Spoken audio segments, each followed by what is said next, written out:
और कितनी देर लगेगी, क्योंकि उन्हें एक ओथ भी लेना पड़ेगा? हमने कोई समय मर्यादा नहीं रखी। अच्छा, आराम से सब लोग एप्लीकेशन करें। मैं सबको अपील करता हूं, आप आराम से करिए। ये एप्लीकेशन देश की सभी भाषाओं में है। आपकी भाषा में आप डाउनलोड कर सकते हो, एप्लीकेशन कर सकते हो, और आपकी समय की अनुकूलता से भारत सरकार आपको इंटरव्यू के लिए बुलाएगी और डॉक्यूमेंट की ऑडिट के लिए बुलाएगी। और वो फेस टू फेस इंटरव्यू होगा या फिर? या फेस टू फेस होगा। Face to face original document लेकर आना पड़ेगा। और अगर वो सेकंड जनरेशन रेफ्यूजीज है, मतलब अगर उनके बच्चे हो गए हिंदुस्तान में, 15 अगस्त 1947 से लेकर 31 दिसंबर 2014 तक जो भी आए हैं वो और उनके बच्चों का भारत में स्वागत है। ठीक, मैं आपके आलोचक के जो कमेंट्स हैं उनको पढ़ती हूँ और आप बताइए। जो दिल्ली के चीफ मिनिस्टर हैं वो कहते हैं, वो सवाल उठा रहे हैं। उन्होंने कहा कि ये जो अंधाधुंध लोग आएंगे, बीजेपी उन्हें नागरिकता देगी, उससे थेफ्ट, रॉबरीज, रेप बढ़ जाएगा। दिल्ली के मुख्यमंत्री अपने भ्रष्टाचार के उजागर होने से अपना आपा खो बैठे हैं। उनको मालूम नहीं है कि ये सारे लोग आ चुके हैं, आज भारत में ही रह रहे हैं। सिर्फ इनको अधिकार नहीं मिला है, वो अधिकार देने की बात है। 2014 तक जो आ गए इनको नागरिकता देनी है। और इतनी ही चिंता है तो वो क्यों बांग्लादेशी घुसपैठियों की बात नहीं करते हैं, रोहिंग्यास का विरोध क्यों नहीं करते हैं? क्योंकि वो वोट बैंक की पॉलिटिक्स कर रहे हैं। दिल्ली के चुनाव उनके लिए लोहे के चने चबाने जैसे हैं, इसलिए वोट बैंक की पॉलिटिक्स कर रहे हैं। नौकरी का कहां सवाल है, वो ऑलरेडी यहां है। और बांग्लादेशी नौकरी का अधिकार नहीं मार रहे हैं क्या? रोहिंग्यास नहीं मार रहे हैं? इनके लिए तो आप कभी नहीं बोले भाई। सिर्फ जो हिंदू शरणार्थी आए हैं, जो बौद्ध शरणार्थी आए, जो जैन, पारसी और क्रिश्चियन शरणार्थी, इसी का विरोध कर रहे हैं। वो यही कह रहे हैं कि आप अपने नागरिकों को नौकरी नहीं दे पा रहे हैं और इनको स्मिता जी वो पार्टीशन के बैकग्राउंड को भूल गई हैं।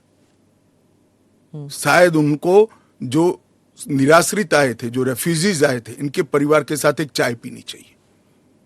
अरबों खरबों रुपए की संपत्ति छोड़कर रेफ्यूजी बनकर यहां आए थे, दिल्ली के बाजार में सब्जियों की दुकान लगाई थी।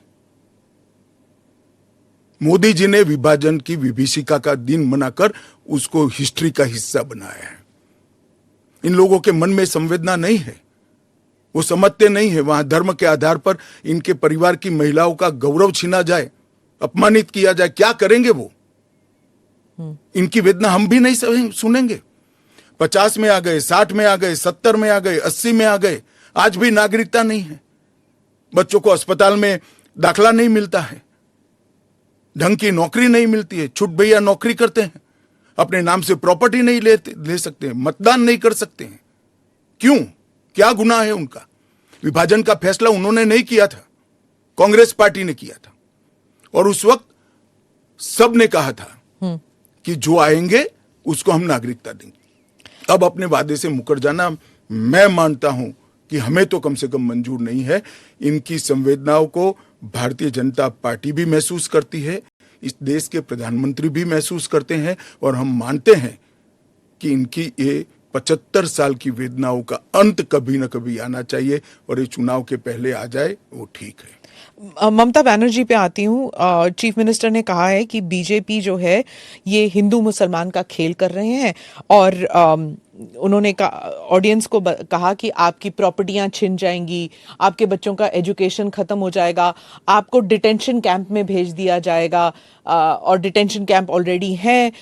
तो ये सीए के जरिए 15 से लेके 20 लाख लोगों की सिटीजनशिप छीन ली जाएगी। देखिए, मैं ममता जी को करबद्ध निवेदन आपके इस कार्यक्रम के माध्यम से करना चाहता हूं।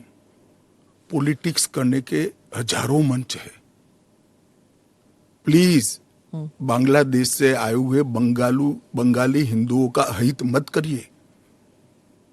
आप खुद बंगाली हैं। बांग्लादेश से जो बंगाली हिंदू आए हैं, इनको नागरिकता देने के लिए एक कानून है। ममता जी को मैं खुली चुनौती देता हूं, इस कानून की धारा में से किसी की नागरिकता छीनने की एक धारा वो बता दे सार्वजनिक रूप से। वो खौफ पैदा कर रही है, हिंदू और मुसलमानों के बीच में विखवाद कराना चाहती है, अपनी वोट बैंक का कंसोलिडेशन करना चाहती है। ममता जी, इसको मत रोकिए, करने जैसा काम है घुसपैठ रोकिए। नहीं रोक रही है वो नहीं कर रही, आप हमें कोऑपरेट नहीं कर रही। आसाम में कंप्लीट घुसपैठ रोक गया क्योंकि वहां भारतीय जनता पार्टी का शासन है। किस तादाद तक घुसपैठ हुआ है और कब से हो रहा है? देखिए, इसके अधिकृत आंकड़े जब तक कोऑपरेट न करे, ढूंढना बहुत दिक्कत होती है क्योंकि कलेक्टर के हाथ में पूरा मशीनरी। और डिटेंशन कैंप की बात, मगर वो दिन दूर नहीं है जी, वो दिन दूर नहीं है कि वहां पर भी भारतीय जनता पार्टी की सरकार आएगी और हम इसको कड़ाई से रोकेंगे। इसीलिए तो आपको चाणक्य चाणक्य कहते हैं पॉलिटिक्स। नहीं, मैं मानता हूं कि अगर इसी प्रकार की पॉलिटिक्स आप करेंगे, इतने महत्वपूर्ण राष्ट्रीय सुरक्षा के मुद्दे के साथ अपीसमेंट की पॉलिटिक्स कर घुसपैठ होने देंगे, जो शरणार्थी आए हैं उनको नागरिकता देने का विरोध करेंगे, तो जनता आपके साथ नहीं रहेगी। ममता जी को शरणार्थी और घुसपैठिए दो शब्द के बीच का अंतर ही मालूम नहीं है। मालूम नहीं है या जान के नहीं कर रही? अब मैं तो जो बोलती है वो सच मानता हूं, इसलिए कह रहा हूं मालूम नहीं है। डिटेंशन कैंप के बारे में बताइए, इसके बारे में बहुत गलतफहमी आ रही है। ऐसा है, आप स्मिता जी इतनी जागरूक पत्रकार है, देश की जानी मानी पत्रकार है, आप भी स्वयं एक बार सीएए को पढ़ लेती, इसके रूल्स को पढ़ लेती, तो मालूम पड़ता इसमें डिटेंशन कोई कैंप की प्रोविजन ही नहीं।